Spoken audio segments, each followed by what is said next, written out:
Oh my goodness, guys. The best wrestling and independent pay-per-view ever happened last night. And I'm talking about All Freaking In. And all I can say is the first Bullet Club pay-per-view by Cody Rhodes and the Young Bucks. WWE, you're in trouble.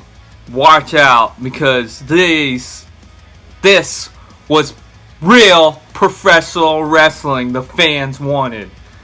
And also Bullet Club.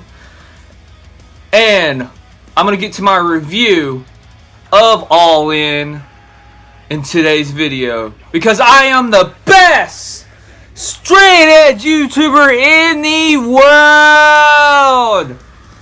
So let's get to the review of All In.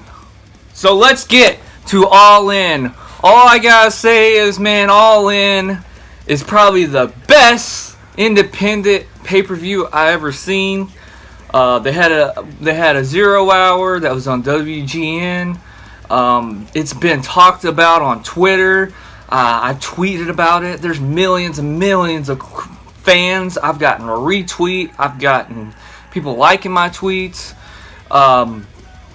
Man, props to Cody Rhodes, Young Bucks, Bullet Club. Too sweet. So let me talk about the pay-per-view. Let me talk first about the 0 hour. But I also want to say that I watched Joe Cronin, shout out to his show. I watched his review, man. People just giving this a grade of 8, 9s, and 10s. And what can I say, man? This pay-per-view, this event, and first time in history, it deserves it.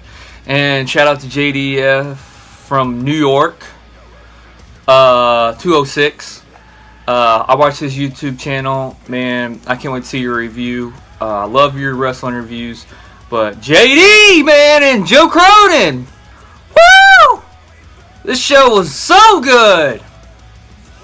Who needs Roman Reigns, man, when you got Cody Rhodes, the Young Bucks, and you got, woo, Kenny freaking Omega and Pentagon Jr. Probably the match of the night. Oh, but let's get to this results, and I'll get it to you. And I'll tell you right now. So, I'll flip this around. Well, actually, I won't flip this around, but I'll get to the results right here. So, I'm going to read the results right here. Okay, so I'm going to read the results right here for the event. So, this is 0 hour, and they say the most significant wrestling event of this generation occurred Saturday night in the Sears Center Arena in suburban Chicago as Cody Rhodes and the Young Bucks presented All In, the epic centerpiece of a 4-day celebration of independent wrestling. A 10-match card in front of 10,000 fans, the show featured the top stars of Ring of Honor, Pro Wrestling Guerrilla, and New Japan Pro Wrestling, among others notable promotions, with champions from the National Wrestling Alliance, New Japan Pro Wrestling, Impact Wrestling, and Ring of Honor on the card, as well as the Legendary Rey Mysterio, an event brimmed with recognizable names and faces, which ones emerged from Saturday's historic revolutionary even pay-per-view extravaganza. So, the first match, which was on the 0 hour, WGN, people didn't get to see. The Briscoe Brothers versus SoCal Uncensored. So, the action kicked off WGN America Saturday night with All In. So, the 0 hour, the action kicked off with WGN Saturday night with All In 0 hour pre-show and tag team bout, putting Ring of Honor mainstays, the Briscoe Brothers, against SoCal Uncensored, Frankie Kazarian and Scorpion Scott. SBU started hot, taking the fight and multi-time Ring of Honor tag team champions, drawing a chant SCU from the fans loyal to its from Being Elite YouTube show. The Briscoes built heat for themselves, isolating Sky from his partner and beating him down in their half of the ring. And a hurricane by Sky created separation and allowed him to make the hot tag to Kazarian, who took the fight to the Briscoes. Sky interjected himself back in the match, soaring over the top rope and whipping out Jay and Mark Briscoe at the ringside. SCU delivered stereo cutters and floated over into Dragon Sleepers. A rake to Kazarian's eyes by Mark allowed the Hills a revive. The Briscoes capitalized and isolated Kazarian this time, double teaming him as Sky attempted to recover at ringside. Sky did, and SCU delivered a unarranged backstabber combo for a near fall. The Briscoes recovered and delivered the Jade Driller and Frog Splash elbow drop. Sky broke the pin. The Briscoes attempted a Doomsday device, but Kazarian caught Mark in mid-flight and delivered a power slam off Jay's shoulders for the pinfall victory. And SCU defeated the Briscoes pretty much. It wasn't with the tag teams titles on the line. This match was good. I liked it. Good start to the show. And then we get to the all-in over the budget battle royal. Yeah. And so this is what they said about this. A shot at the Ring of Honor Championship was up for grabs. And the night's over the budget battle royal, featuring such stars as Moose, Rocky Romero, Bully Ray, Billy Gunn, Tommy Dreamer, Colt Cabana, and Brian Cage, and female star Jordynne Grace. Okay, Jordynne Grace. And then it says Margot Stunt eliminating Moose in the first crowd-pleasing spot of the match. Trent, Chucky T were about to engage in a showdown when All Ego Ethan Page broke up, drawing a course of boos. Punishment Martinez, current Ring of Honor television champion, drew more boos by eliminating Chucky and Trent before becoming the object of Romero's offensive onslaught. Brian Cage, the Impact Wrestling X Division champion, shut down his comeback and eliminated him. Hurricane Helms unleashed some superhero strength, delivering chokeslams to Martinez and Cage before pairing off with Page, who eliminated him. Cabana delivered a super kick that sent Page out of the match and drew a huge hometown ovation. Because Colt Cabana, as you know, is the hometown hero. He's from Chicago. As Dreamer unloaded with Bionic Elbow in homage to Dusty Rhodes, Bully Ray blasted him and eliminated the innovator of violence. Late in the match, Grace showed tremendous strength in eliminating the massive Cage and then teamed up with Cabana to deliver the Dudley Boys trademark headbutt to Ray. That was a funny moment. Ray eliminated Grace and Cabana, but was then eliminated by an unknown luchador who removed his mask and revealed himself to Flip Gordon. The much mangled star eliminated Ray and earned himself a shot at Jay Lethal's title. So this match was really good, the over budget battle royal. I did not see Flip coming. He said he was all out after watching the Being Elite series on YouTube. And yeah, it was a real good match. I like the surprises they had. They had Billy Gunn's, one time in the match they had Billy Gunn and his son, and they were working together, and it was pretty cool.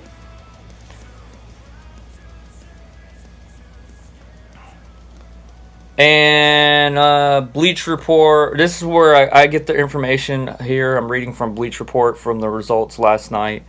And then we get to the pay-per-view. That was in a 0 hour for the budget battle royal.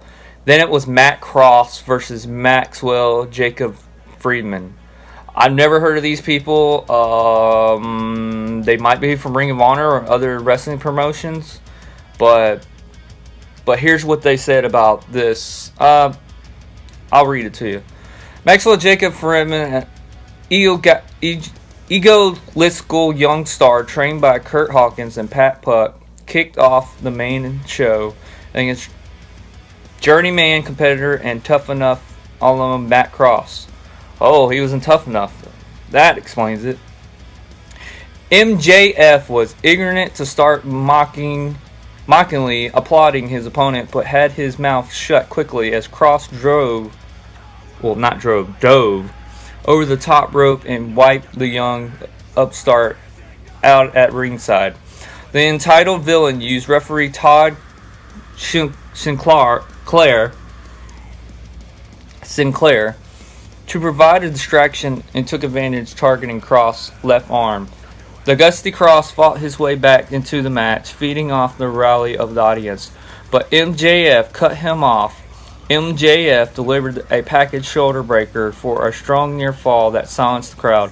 He continued to cut off the veteran Cross, all while talking trash. A late match moonsault attempt, though, missed and led to MJF jamming his knee. Cross capitalized with a cutter and delivered a shooting star press to score the win. The shooting star press he did was amazing.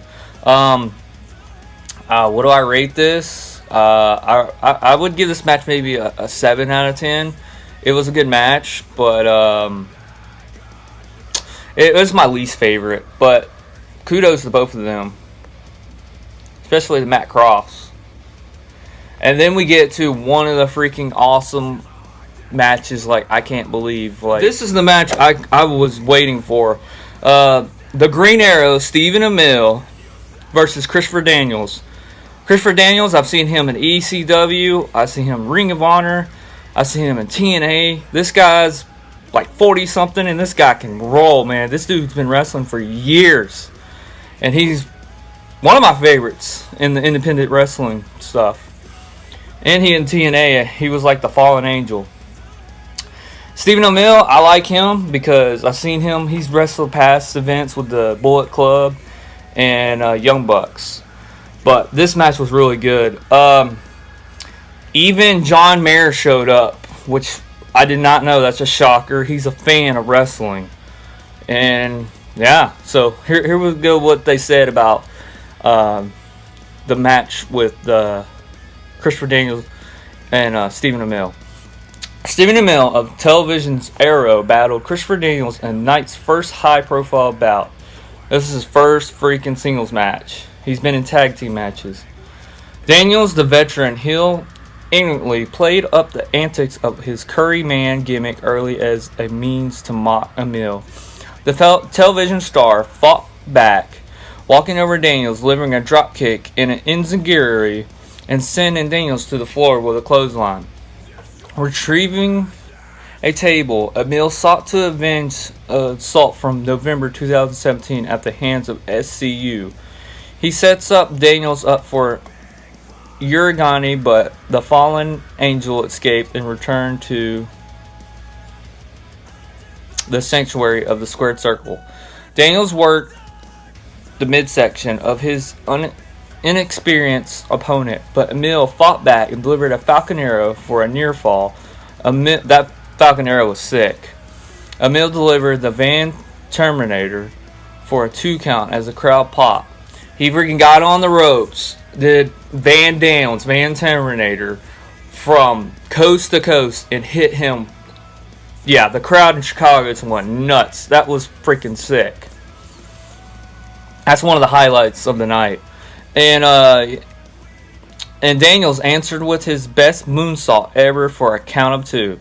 Ameill knocked Daniels to the floor onto a table. A high-risk dive. It did not pay off as Ameill crashed through a table, and Daniels had evacuated a second before. Demanding a winner, referee Jerry Lynn, Hall of Famer. I mean, he's a Hall of Famer in my opinion. Jerry Lynn, ECW. Woo! Anyway, Jerry Lynn threw both men in the ring to delight of the fans. An argument between Daniels and Lynn gave way to a schoolboy roll-up from Ameill that nearly won him the match. A defiant Ameill beaten flipped Daniels the bird. After countering Angel's wings, Ameill fell prey to a second-best moonsault ever, giving Daniels the victory. This was one of my favorite matches. I was like skeptical, see if Ameill could even wrestle like in a singles match. Yes, he can. He was training with Cody, I think he was training with the Young Bucks and Bullet Club, but yeah, it paid off. And so SCU's pretty much 2-0.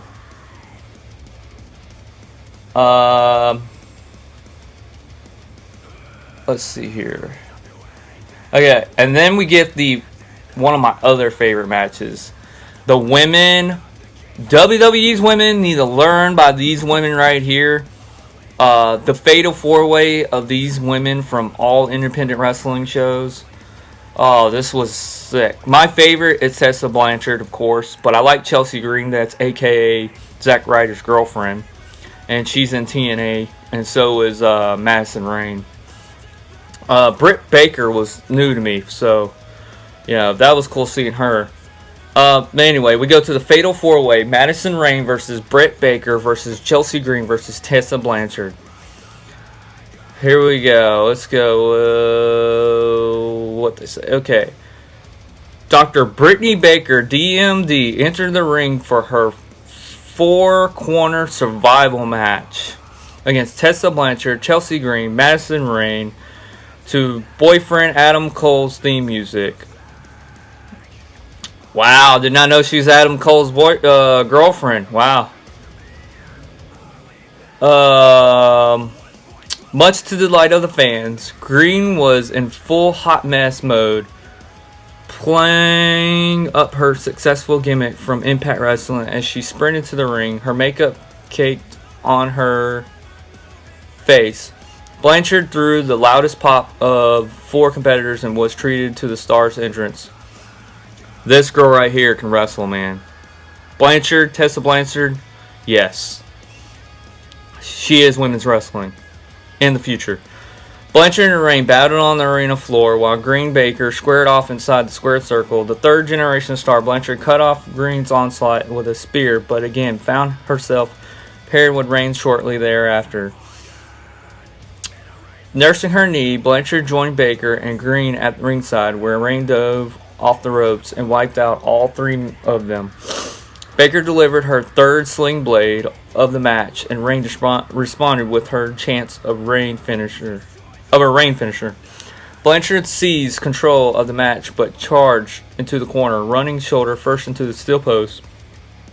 Green calling out her boyfriend, Zack Ryder. She was going, woo, woo, woo, woo. Delivered the broski boot to her opponent. Late in the match, women traded finishers. Blanchard delivered her magnum to Green, who had obliterated Rayne with the unprettier.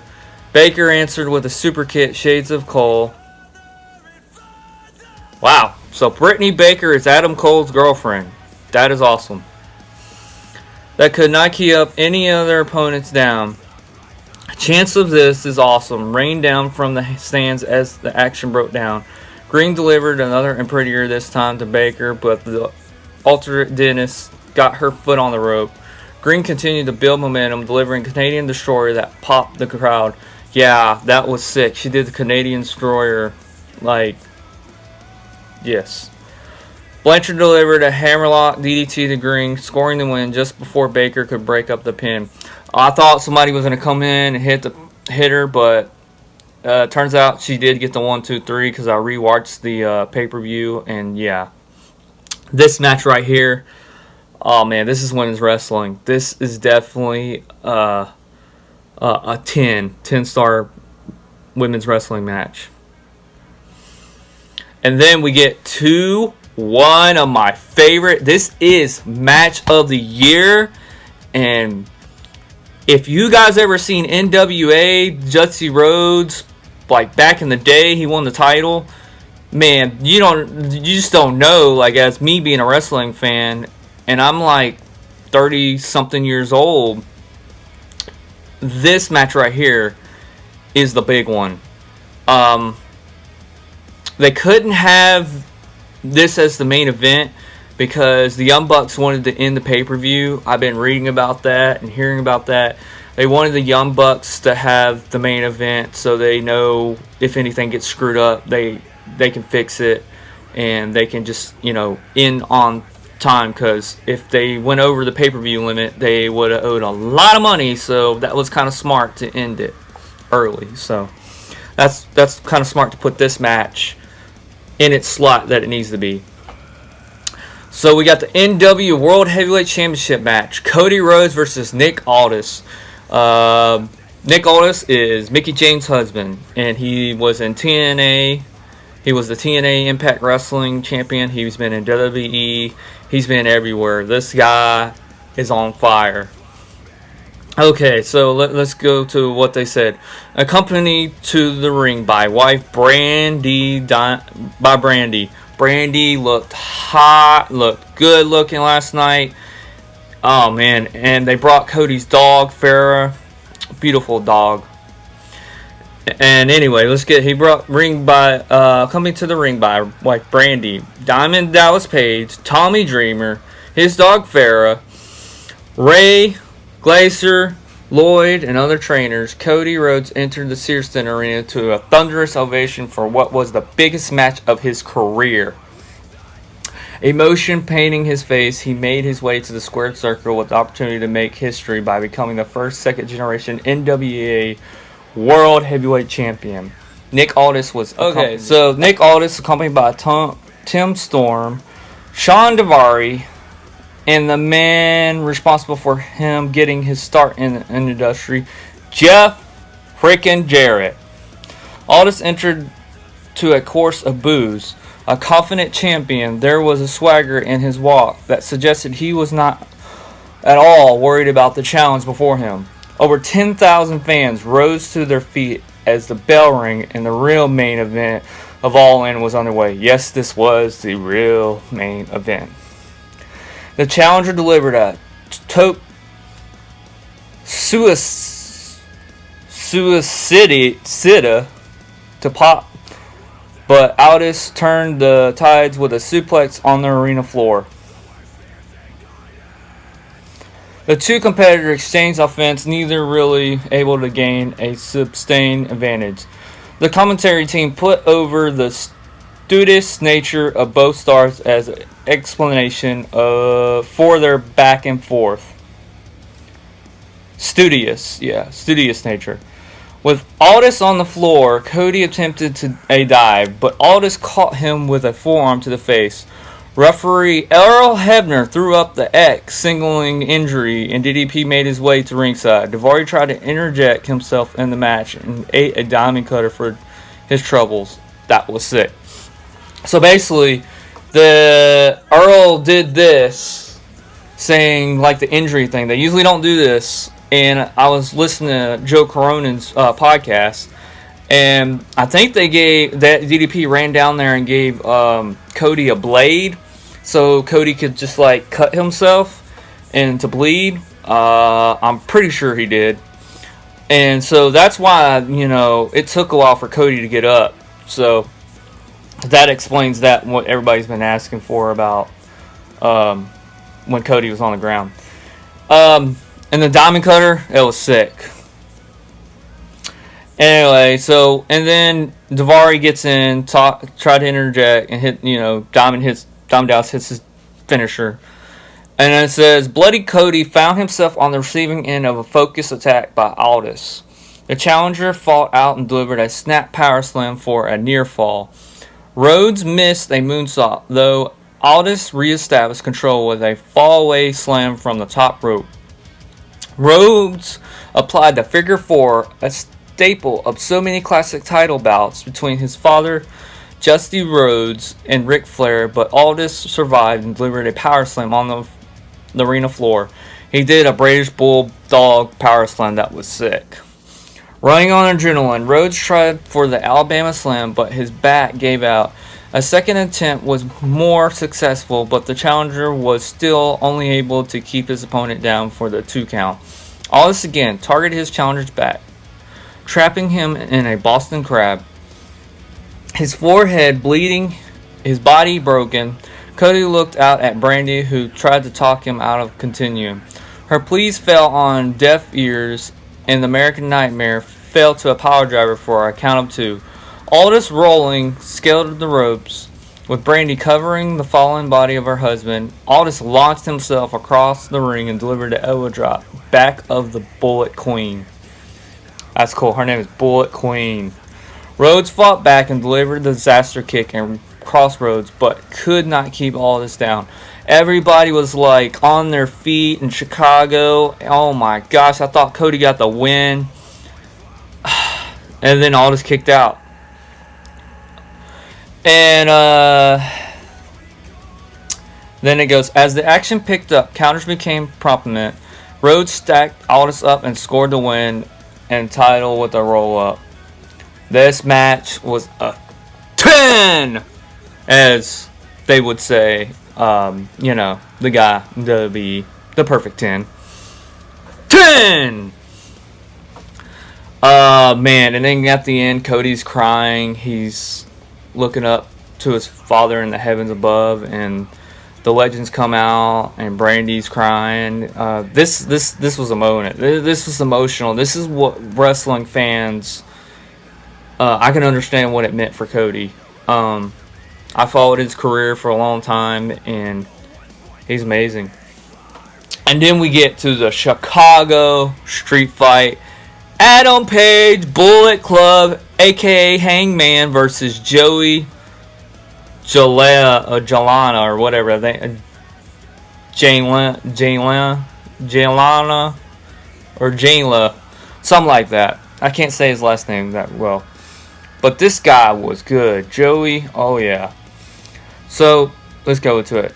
Hangman Adam Page would have set aside all of the drama surrounding his alleged murder of Joey Ryan, no, not really on being the elite focus, if he were to leave the arena with a victory over bad boy Joey Janlea in a Chicago street fight Saturday night. He did early, blasting Janlea with a big boot and flying through the roads with a nasty top.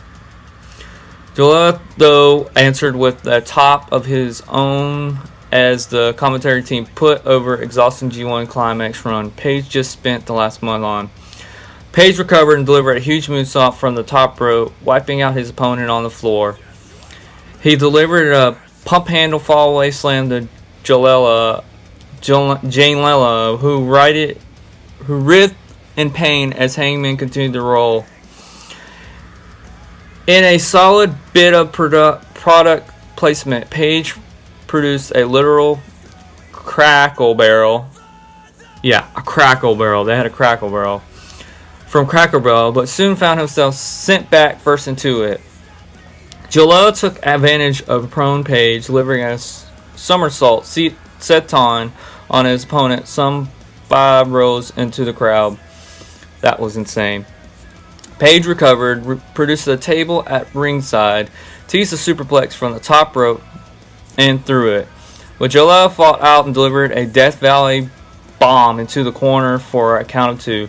With a ladder laid out between the ring guardrail and Page sprawled on it, Janlea climbed the ropes. Page caught him in a torture rack position, delivered a burning hammer onto the ladder. Back in the ring, Penelope Ford injected herself in the match, trying to assist her charge Janlea. After flipping her way out of an attack by Page, she delivered a stunner, a stone cold stunner. I'm not kidding you. That was one of the highlights of the night too. And that sent Hangman to the floor. A crossbody block leveled him at ringside, laying Page out on a table. She ducked out of the way, and Janlea delivered an elbow, sending him through it.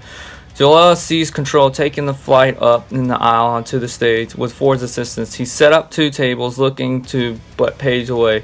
He failed at Hangman, recovered and delivered a running powerbomb from the stage and barely through one of the tables. Back in the ring, Page delivered the rite of passage, but Ford broke up the pin. Handing over a black trash bag, she told Page to look inside the boots. And let me go 1 minute. When he freaking takes that running power bomb, like, I thought Hangman was dead. Like, Hangman hit that freaking second table. Like, yeah, it was crazy. Anyways, it's handing over the black trash bag. She told Paige to look inside. The boots that had talked to Paige throughout the YouTube show spooked him, but not enough to keep him from blasting forward with a super kick. Janela landed one of his own for a near fall. Yeah, he in the YouTube series, his boots talked to him. So yeah, that was a funny moment. This pay-per-view was funny too. Okay, and so it says, with Jilla scaling a ladder, Paige produced the phone he may or may not have bludgeoned Ryan with. From there, he delivered the rite of passage from the ladder through the table to score the win. That was sick when he did that. I said, it's over. That Joella is not getting up. After the match, well, we're not going to go into that segment because, yeah, what happened after that was kind of weird, and I'm not going to talk about it. I mean, it was funny, but for my YouTube channel, I'm not going to talk about that. But this match is definitely a 10. Like, it was like a street fight, which WWE needs to have. And then we get to the Ring of Honor Championship match, which is Flip Gordon versus the inner Jay Lethal Black Machismo. I'm not going to get into it. That match, it was good. I gave it like an 8 out of 10. Black Machismo came out. Flip Gordon came out with Brandy, Cody's wife, just for support. He comes out. They fight and fight. They had this moment where Macho Man's brother came out there too. I forgot his name. Larry. Hold on. Where is it?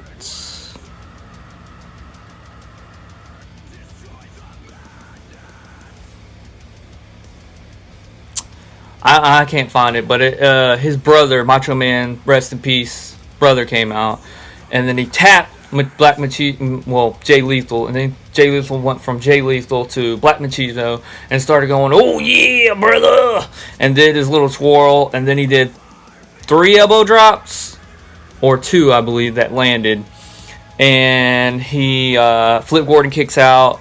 The match goes back and forth, and then Flip Gordon turns like into the Hulk gimmick and just like hulks up, and then he just says, no, you, and then they go back and forth, and then Jay Lethal hits that lethal ejection, bam, game over, still Ring of Honor champion, Jay Lethal, which Black Machismo is his inner alter ego. But let me get to the match that I'm going to say is probably gonna be top for ages. The man, the leader, the IGW heavyweight champion, Kenny Omega, Bullet Club leader, versus Impact's last champion, Pentagon Jr. You guys don't know Pentagon Jr., go look him up, watch him on TNA Impact. I watched him on Slammiversary against Austin Aries for the title. Oh my goodness, Pentagon Jr. is gonna be, he's a luchador, and he's really good. And so, I'm gonna read what this, because this right here, what people are talking about on the internet and will on podcasts. The IGWGP Heavyweight Champion, Kenny Omega, battled former Impact Wrestling World Champion, Pentagon Jr. and what was a dream match, and it was a dream match for many. I will watch that match for years and years and years. Though no titles were up for grabs, there was a big match feel that fell over the arena as Omega made his way to the ring, and it was a sick entrance. Perhaps that was a reflection of his star power, or the fact that he has repeatedly delivered some of the best matches in history of in industry in recent years. Watch out, ramen noodles. This guy is the future, not you. Maybe it was the overall quality of Pentagon Jr.'s recent work. Whatever the case may be, the fans in Sears Center were ready for an inter-promotional showdown. After some early back and forth, Pentagon caught Omega with a nasty snap power slam on the arena floor that made a nasty thud as Omega's head smacked the mat. Yeah, he smacked the mat, and I thought Omega was not going to get up. Omega fought back, delivering a series of chops to the chest and a tornado DDT that had Pentagon reeling. A springboard crossbody from the top rope to the floor left his opponent flat on the floor. The cleaner tried for a V-trigger, but Pentagon countered. Omega himself countered and delivered a Snapdragon suplex. After a rapid exchange, both men were left to recover. With Pentagon propped the corner, Omega delivered a V-trigger. After fighting out of a superplex attempt and hanging Omega up in the ropes, the luchador delivered a double stomp to the chest. Pentagon survived another V-trigger and taunted only to bring more pain his way via powerbomb and a third V-trigger. Those V-triggers were vicious. That's why Kenny Omega is the best. And Roman Noodles, you're going to get one coming in the future. The former Lucha Underground, current Impact Wrestling star, answered with Pentagon driver for a near fall as the fans came alive. On the ring apron, Pentagon talked trash with Omega and then delivered a package power driver that left the IWGP Heavyweight Champion nearly lifeless at ringside. That right there, I thought Omega was not going to get up for a while. Omega was hurt. A double stomp back inside the squared circle nearly earned Pentagon the win. Another V-trigger from Omega set up Pentagon for the one-wing angel, but he escaped. Pentagon countered and delivered an arm breaker, followed by another package power driver, and that came with inches of ending Omega's night. Chance of all in, filled the arena as Omega countered a big kick and followed with another V-trigger, reverse Rana, and moments later the one-wing angel for the win. After the match, the arena darkened when the lights came back on. All of a sudden, I knew by the code breaker, Chris Jericho, he disguised himself as Pentagon, attacked Omega and left him and told him pretty much because it's going to be Alpha Club versus Bullet Club at Jericho Cruise. And he was setting up the promo. And bravo, Jericho. That is why you are the real deal. And then the same night, guys, he went to Kansas City to play with Fozzy with that makeup he had it all in. He's the man. He's Jericho. And this match, guys, was definitely a 10. 10! And then we get Kazuchika Okada versus Marty Scurll. I'm not going to get into that match, but overall, that was probably one of my other favorites. Okada the Rainmaker. He didn't come back with the balloons and all that gimmick crap. He came back as the Rainmaker, baby. And Marty Scurll jumped up to heavyweight division.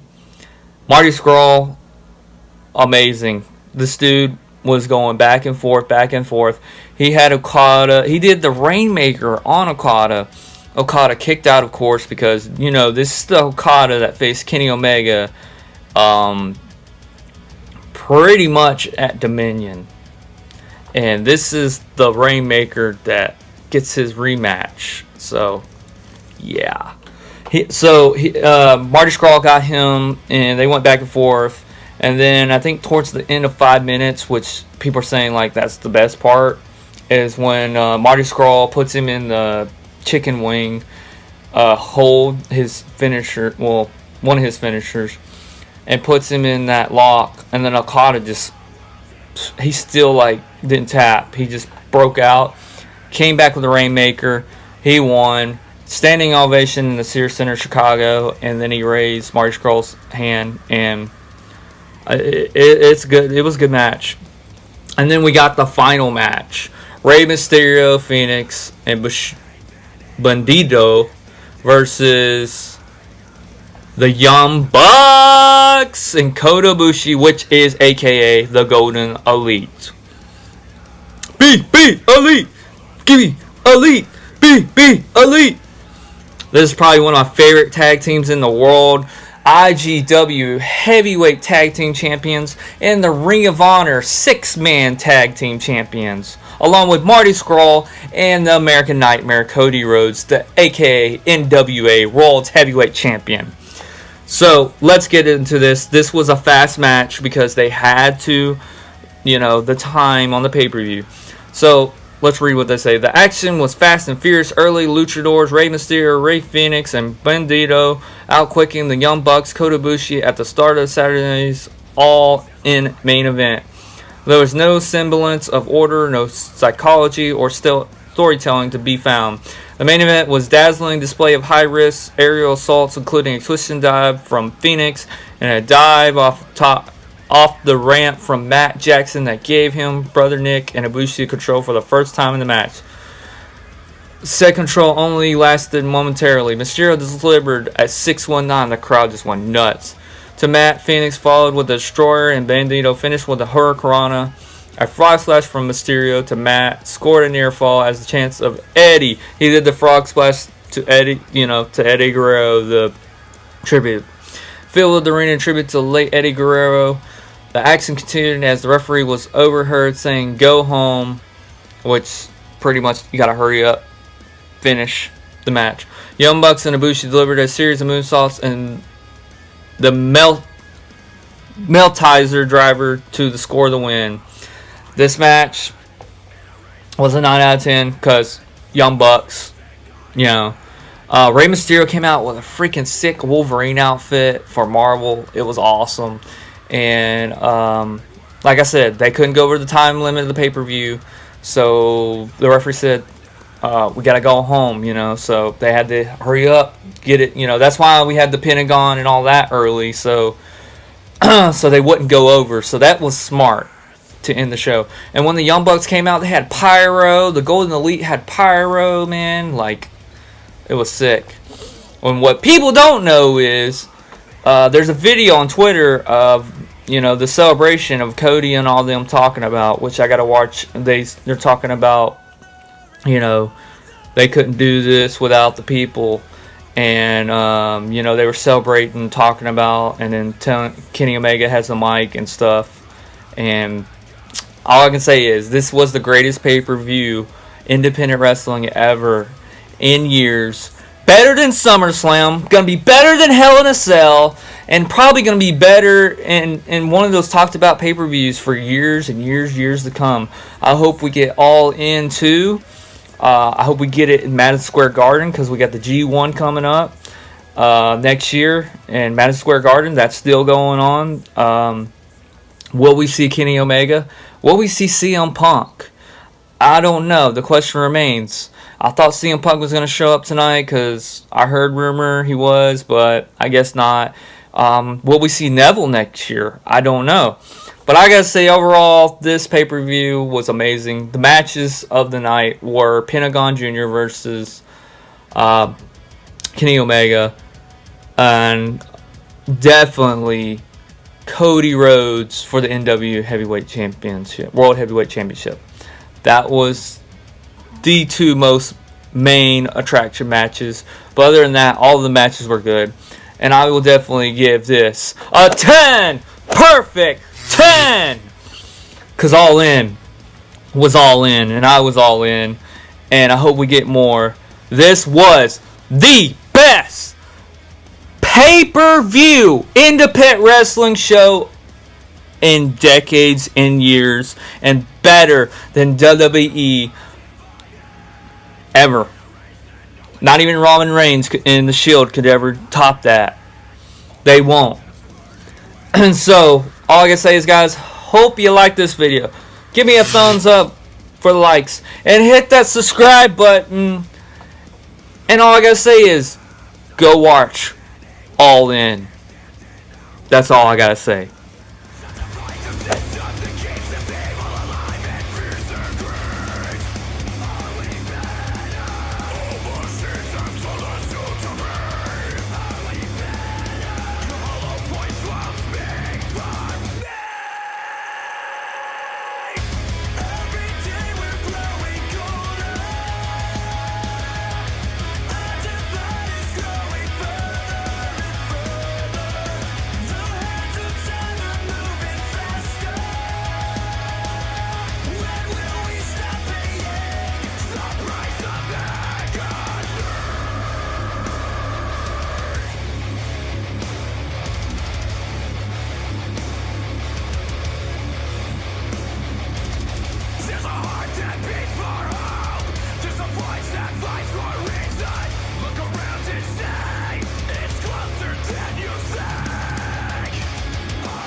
trust me.